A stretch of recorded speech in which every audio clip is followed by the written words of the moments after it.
Oi pessoal, bem-vindos ao próximo episódio do Tecnopapo. Hoje a gente vai falar um pouco mais sobre inteligência artificial, explorando soluções com a Aprix. Nosso convidado de hoje é o Daniel Felim. Eu sou a Luísa. Eu sou a Duda. E nós somos estudantes de Ciência da Computação da URGS. Bom, prazer meninas, muito obrigado pelo convite. É uma honra estar participando desse podcast. Eu sou então Daniel, sou formado em Engenharia Elétrica pela URGS. Fiz um duplo diploma na École Centrale Supélec, na França, em Paris, onde eu tive o primeiro contato com essa parte de inteligência artificial e machine learning e essas áreas do conhecimento, especificamente da computação, que estão mais em voga hoje. Então, voltando a esse intercâmbio, eu entrei na Aprix, já tem 4 anos aproximadamente. Hoje eu sou um dos sócios aqui e trabalho como Machine Learning Engineer, aqui junto do time da Aprix. Antes da gente começar as perguntas, tu consegue explicar um pouco sobre a Aprix, dar um resumo rápido só para contextualizar as pessoas? Perfeito. A Aprix, ela foi fundada então, pelos 5 fundadores, o Fred, o Bernardo, o Zonazzi, o Correia e o Henrique, quando eles voltaram também de intercâmbios parecidos com o que eu fiz, e tinham essa vontade de aplicar essas soluções que estavam na ponta do conhecimento a um problema real. E eles tiveram, por coincidência, experiências na área de precificação nos seus estágios durante a graduação, e viram uma oportunidade grande aqui no Brasil quando eles voltaram. Então eles decidiram buscar primeiro mercados onde aplicar isso e aplicar soluções com inteligência artificial para esse problema da precificação, de decidir preços. Então hoje a Aprix, embora a nossa visão, o nosso sonho seja extrapolar um pouco esse mundo da precificação e sim atacar problemas até mais abrangentes das empresas, então que a gente chama de AI for Business, Hoje a gente está focado nesse nicho do mercado, digamos, nesse problema específico que é a precificação, e a gente cria soluções de software para resolver dores nesse setor, e aí aplicando também inteligência artificial, machine learning,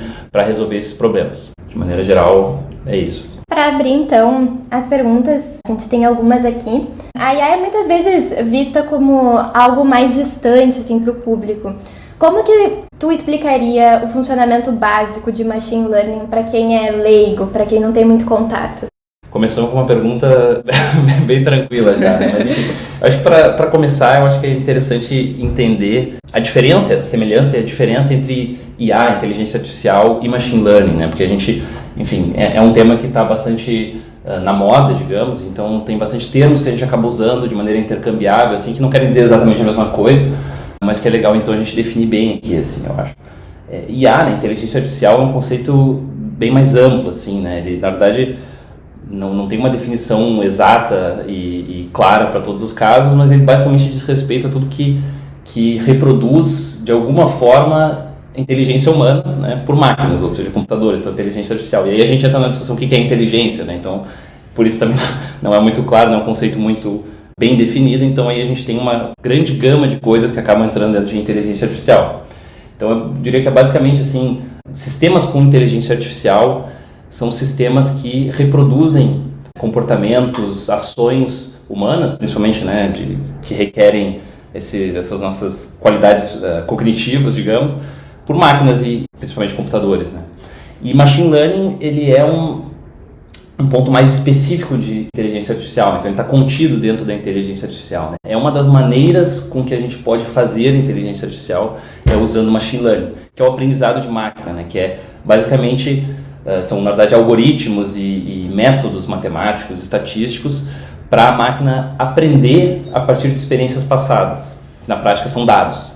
Então, tentando tangibilizar um pouco mais, a gente pode fazer um sistema de inteligência artificial em que a gente programa a lógica, Então, de maneira explícita, a gente pode fazer um chatbot, por exemplo, onde a gente lista todas ou muitas possíveis perguntas e todas as respostas para cada uma daquelas perguntas, e vai ser uma inteligência artificial. A gente vai ter um comportamento, um sistema com inteligência artificial, mas a gente não vai estar usando machine learning, porque a máquina não aprendeu a partir de um conjunto de dados e se adaptou, os seus parâmetros para aprender, então, a fornecer uma resposta. A gente codou, uma palavra um pouco técnica, mas a gente programou ela de maneira explícita para atender cada uma dessas possibilidades. Enquanto que o machine learning, então, são essas técnicas, onde a gente tem diversos métodos e modelos que a gente pode treinar com dados para aprender a reconhecer padrões, a tomar decisões, a fazer ações a partir dessa experiência. Então, ele basicamente depende de dados e ele quanto mais dados ele mais vai aprender, e a gente pode ir atualizando ele vai seguir aprendendo, ele pode aprender com ele mesmo até, né,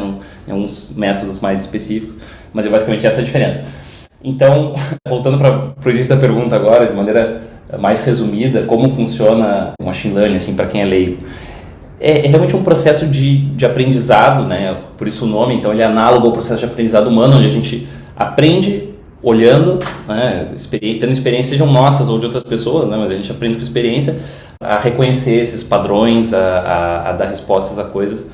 Enfim, é basicamente fazer coisas olhando para o que já foi feito, dá para dizer dessa maneira.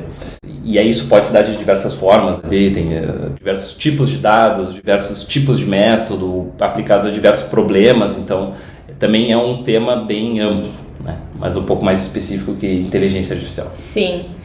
Tu já entrou um pouco nesse assunto, principalmente falando, né, de alimentar com dados, mas entrando um pouco melhor nisso, como que a IA aprende a ter determinado comportamento, assim? Porque tem gente que imagina que é como se fosse um cérebro humano ali dentro daquela máquina. Então, como que isso funciona, mais ou menos? Sim, e de fato tem, inclusive, um dos métodos que hoje é dos mais famosos, que realmente atrai mais atenção, diria, que são as redes neurais, né? Eles realmente são modelos do cérebro humano, dos nêurons, né? Na verdade, no fundo, são fórmulas matemáticas, mas que reproduzem, de certa maneira, o funcionamento dos nossos neurônios, né? Sim. Então, eles até pode-se dizer que funciona até certo ponto como o cérebro humano, né? Mas também tem outros vários métodos que são muito diferentes, então são realmente métodos estatísticos. Por exemplo, a gente aplica funções matemáticas e busca a função que melhor se encaixa aos dados que a gente viu no passado para explicar os dados que a gente vai ver no futuro, né? Essa é uma das maneiras que a gente chama de, por exemplo, aprendizado supervisionado, onde a gente tem um conjunto de dados passados com rótulos, né? Ou seja, a gente basicamente passa um gabarito para a máquina, ela busca a melhor solução e a gente consegue usar aquilo dali para frente. Mas a gente tem outros métodos também, como que não tem esses dados tão estruturados, então a gente passa dados mais não estruturados e a máquina aprende a reconhecer padrões dentro daquilo, como por exemplo hoje essas inteligências artificiais para processamento de linguagem, né, e o ChatGPT, essas coisas que geram texto, né, ele basicamente reconheceu vários padrões numa quantidade gigantesca de dados que ele aprendeu, né, com os quais ele aprendeu, e ele consegue gerar coisas seguindo aqueles padrões. Então ele reproduz esses padrões que ele viu nesses dados passados. Então, enfim, a maneira com que ela aprende vai variar muito em função do método que é aplicado, né? De qual é o tipo de modelo, qual é o tipo de dado, se a gente está prevendo, se a gente está querendo classificar dados, se são imagens, se é texto, se são valores numéricos, né? Se a gente está falando, por exemplo, de séries históricas, tudo vai variar, mas de maneira geral é como se fosse uma função, assim, a gente tem esses inputs e o modelo, né, a IA nesse caso, vai nos fornecer uma resposta a essas entradas. Como que tu descreveria o papel da inteligência artificial, mais especificamente do machine learning, no dia a dia da Aprix? A gente tem, na verdade, interações com inteligência artificial de diversas formas. A gente tanto constrói quanto consome inteligência artificial. Consome, por exemplo, a gente usa aqui bastante, eu particularmente gosto de usar esses assistentes de código que usam, né, essas IAs generativas, então que geram texto mais treinado especificamente para código, para me ajudar no meu trabalho, por exemplo. Então eu uso aquilo para aumentar a minha eficiência na programação, né, me ajudar a escrever soluções em código e tudo mais. E ao mesmo tempo a gente está buscando fazer soluções de inteligência artificial, né? Então a gente cria, principalmente aqui a gente fala de modelos preditivos, né? Então a gente busca criar sistemas que vão ajudar nossos clientes a terem mais previsibilidade sobre as suas ações. No contexto da precificação, então é basicamente assim, eles querem ter uma visão sobre o que vai acontecer se eu fizer tal modificação de preço, se eu mexer esses preços aqui dessa forma, com essa estrutura entre eles, eu quero ter alguma previsibilidade, se quanto a mais ou a menos eu vou vender, quanto isso vai impactar meu lucro. Então com isso a gente cria mecanismos, né? Então a gente gera maneiras de apoiar a decisão e melhorar a decisão dos clientes por meio desses sistemas. Então, basicamente, são as principais maneiras assim, que a gente que isso impacta no nosso dia a dia aqui, a inteligência artificial. Porque é uma quantidade enorme de dados, né? Então, sem inteligência artificial é muito difícil ter uma ajuda, conseguir prever ou pensar nas possibilidades do que tudo pode acontecer, porque são muitas variáveis. Exato. E da onde que veio, assim, essa ideia? Como que a Prix começou a explorar o uso do machine learning e da inteligência artificial nos seus projetos? Isso já veio desde o início? Sim, na verdade eu diria que faz parte da concepção da Prix, assim, né? Desde o início, a ideia, a visão lá dos fundadores, desde quando eles fundaram a Prix, era buscar aplicações de inteligência artificial para o mercado brasileiro. Então, buscar, né, problemas que a gente podia atacar com esse ferramental que é novo, relativamente novo, assim, em termos de capacidade computacional, não tanto de métodos em si, estatísticos e matemáticos, mas com um grande crescimento da quantidade de dados e da capacidade de processamento, principalmente, se desvendou assim uma série de ferramentas que a gente podia passar a usar para resolver esses problemas. Então, na verdade, desde o início, assim, a ideia era essa, e foi mais até vamos usar IA e Machine Learning para resolver alguma coisa e vamos descobrir o quê, né? E aí, enfim, foi afunilando e foram descobrindo lá atrás essas oportunidades, baseadas também na experiência que eles tinham. E aí, enfim, e seguir dali. E não tanto, né, começar depois de algum momento do tempo ali que já existia a Prix, começar com Machine Learning. E como é o dia de um engenheiro de Machine Learning, tanto em experiências passadas que tu já teve, quanto na Prix? Então, na verdade, eu tive a minha grande experiência foi aqui na Prix, né? Mas eu diria que é bem variado no tempo, assim.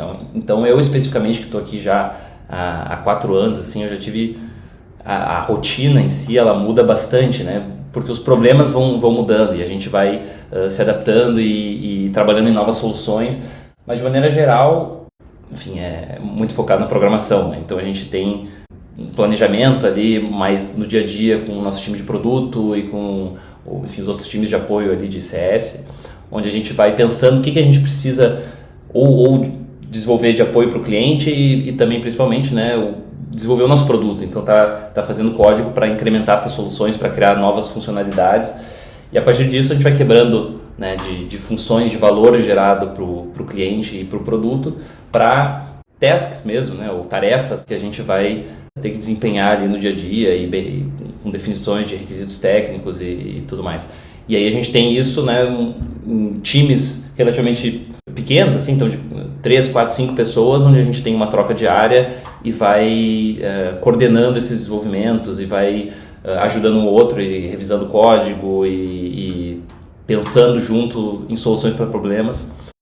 De maneira geral, mais especificamente para Machine Learning ainda, eu diria que o maior desafio do dia a dia, em termos de programação e código, é muito relacionado aos dados, né? Então, desde coletar os dados, estruturar as pipelines, né? Ou seja, todos os procedimentos que a gente tem que estar fazendo os dados passarem para eles chegarem no produto e no cliente final com qualidade, consistência e entregando valor para ajudar nas decisões estratégicas deles. Sim. Tu tocou agora um pouco nos desafios.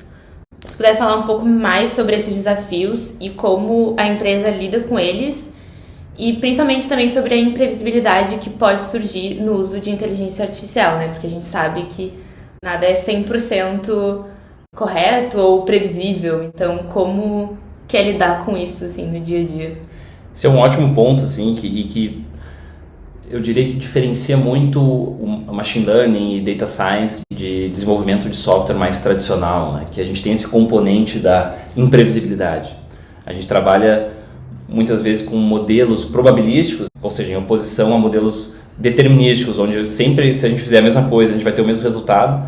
Em modelos probabilísticos a gente pode não ter, né? A gente pode entrar, enfim, a mesmo conjunto de entradas e ter saídas diferentes, porque dependem de probabilidades. Então é um componente central, assim, nesses problemas de machine learning e de inteligência artificial. E é sempre um desafio, assim, então é um processo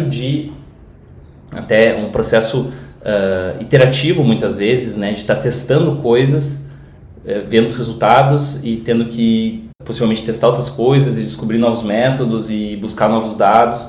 Então é um processo bem desafiador nesse sentido. A gente não tem certeza absoluta do resultado no início do processo, né? Mas o mais importante é a gente aplicar bem o processo, então ter esse processo bem maduro.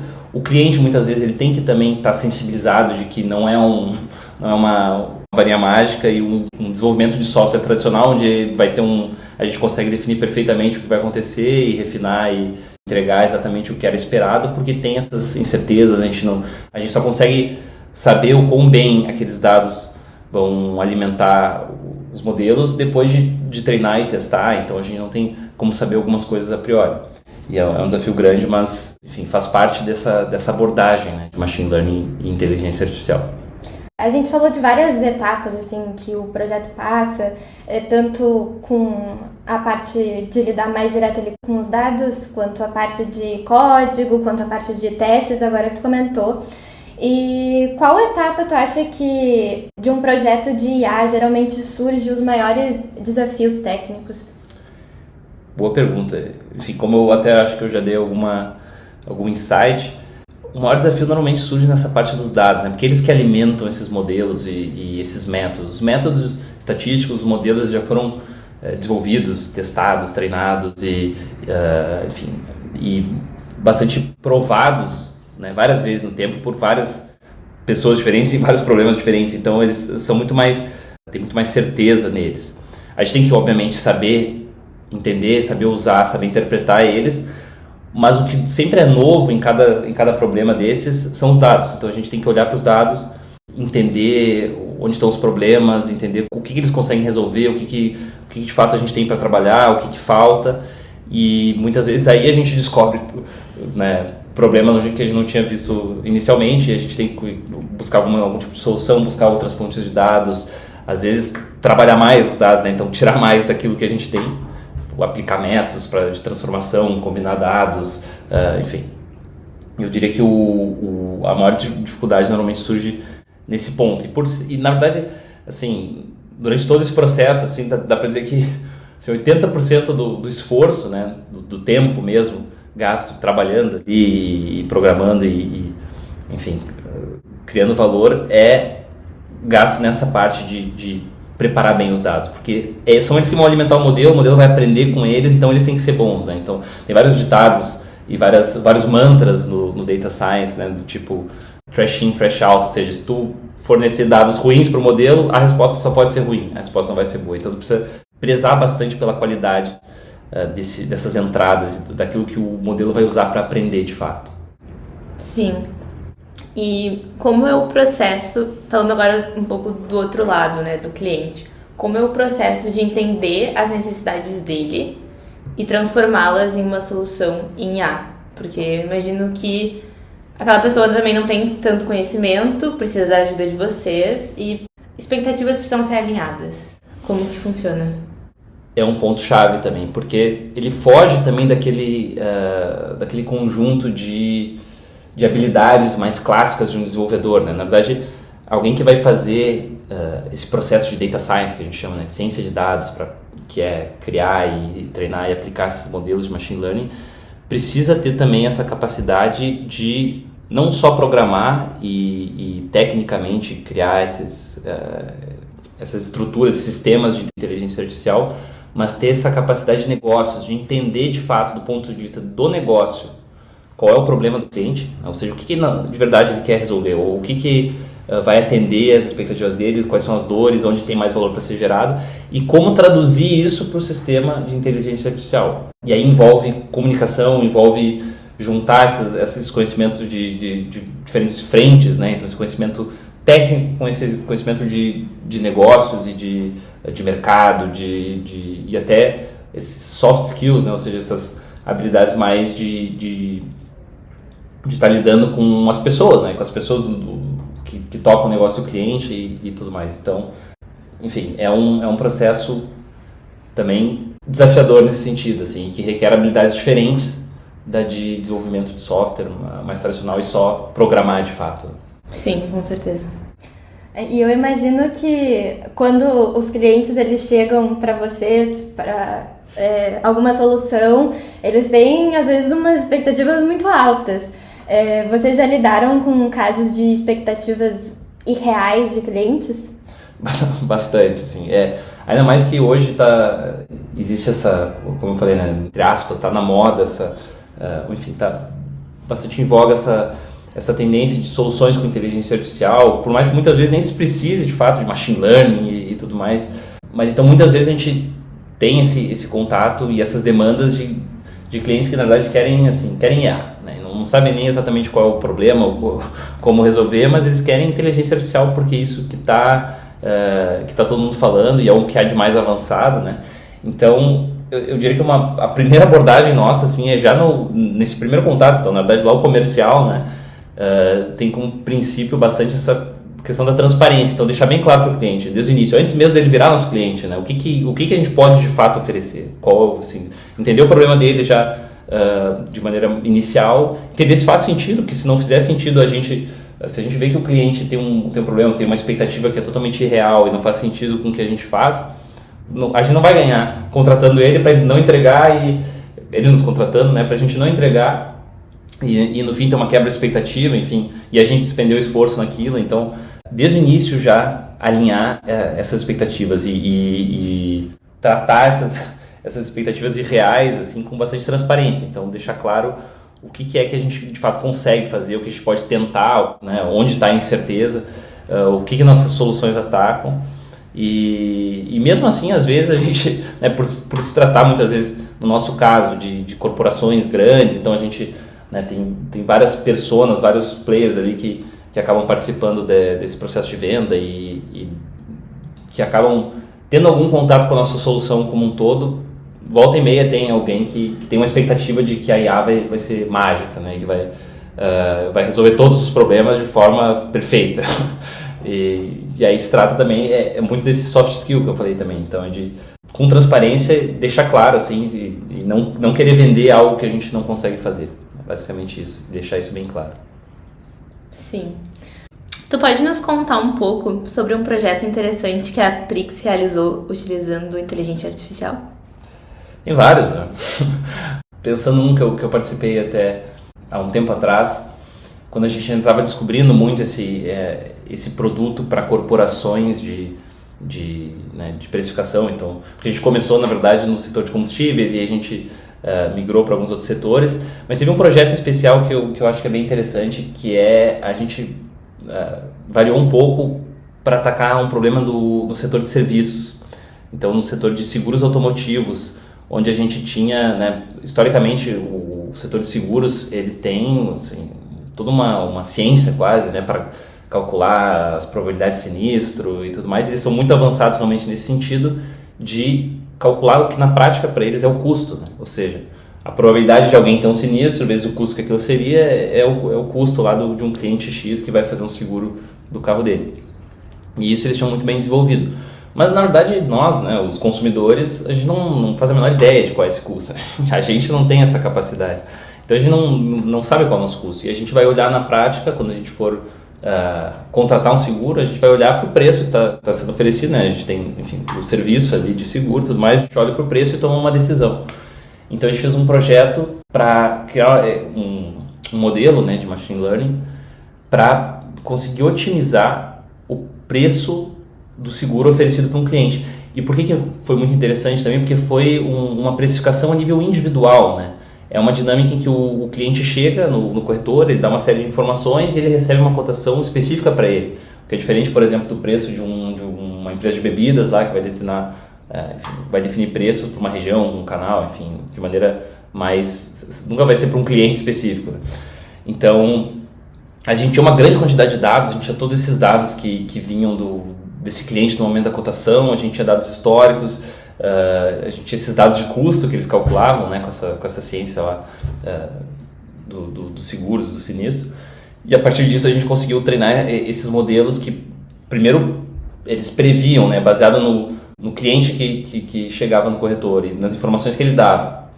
Para cada preço, qual a probabilidade dele fechar negócio? Então, qual a probabilidade dele comprar aquele seguro ou não? E aí, com esse algoritmo, a gente conseguia, então dado isso, né, o preço que vai maximizar a minha receita, que na prática é a probabilidade dele fechar vezes o preço, é tanto.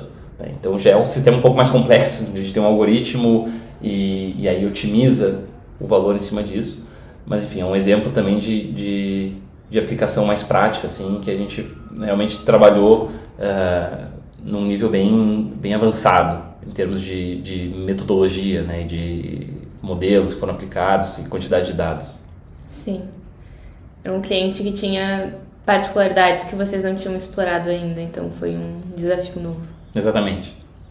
Indo mais agora para o final da nossa conversa, quais conselhos tu daria para alguém que quer começar a trabalhar com machine learning, ou nem trabalhar, mas começar a fazer um projeto pessoal, assim?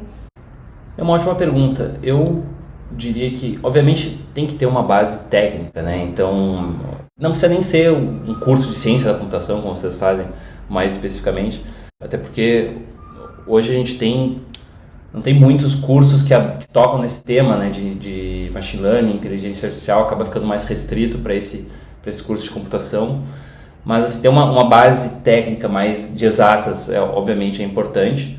Mas mais que isso, eu diria que é principalmente curiosidade e ir atrás e se interessar por aprender esses métodos, porque esses métodos e aplicações, eles estão mais que nunca assim, sendo desenvolvidos, sendo testados em diferentes frentes e coisas novas surgindo, e a gente, mesmo quem não trabalha com isso, não tem contato com isso, vê hoje, né, o ChatGPT e esses carros autônomos, que é um outro tipo de problema, mas também de machine learning. Então a gente está vendo isso acontecendo e tem muita coisa acontecendo ao mesmo tempo. E o importante é tá indo atrás assim, desse conhecimento. Então, buscar aprender sobre e botar a mão na massa, assim, porque por mais que a base teórica seja importantíssima e não se pode pular essa etapa, mas onde a gente realmente aprende e se a gente botar mais esforço vai ter mais retorno, digamos assim, para aprender, eu diria que é fazendo, nesse caso da programação, né? E ainda mais que é um meio em que a gente tem na internet muita informação, assim, porque é realmente globalizado e a quantidade de informação e material e conhecimento que tem disponível hoje online é muito grande. Então a gente tem assim ferramentas para aprender de maneira exponencial praticamente. Então eu diria que o mais importante é isso, assim, essa curiosidade, essa vontade de aprender, mais do que, enfim, fazer um curso ou uma graduação ou, enfim, ter algum tipo de né, não tão formal o ensino, assim. Sim, não tem uma receita pronta, não, né? Então, vai muito de cada um e dá vontade de aprender. Então, pessoal, a nossa conversa termina por aqui. A gente queria agradecer o Daniel por esse tempo, a Aprix também, por terem a disponibilidade de conversar com a gente e de espalhar um pouco mais desse conhecimento de inteligência artificial e machine learning. E não se esqueçam de dar like e se inscrever no nosso canal. Também podem mandar pra gente sugestões de próximos temas que vocês tiverem interesse. Tanto o nosso e-mail quanto o nosso Instagram tá aberto para que vocês possam sugerir qualquer tema. Obrigada, Daniel. Obrigada, pessoal. A gente vê vocês no próximo episódio.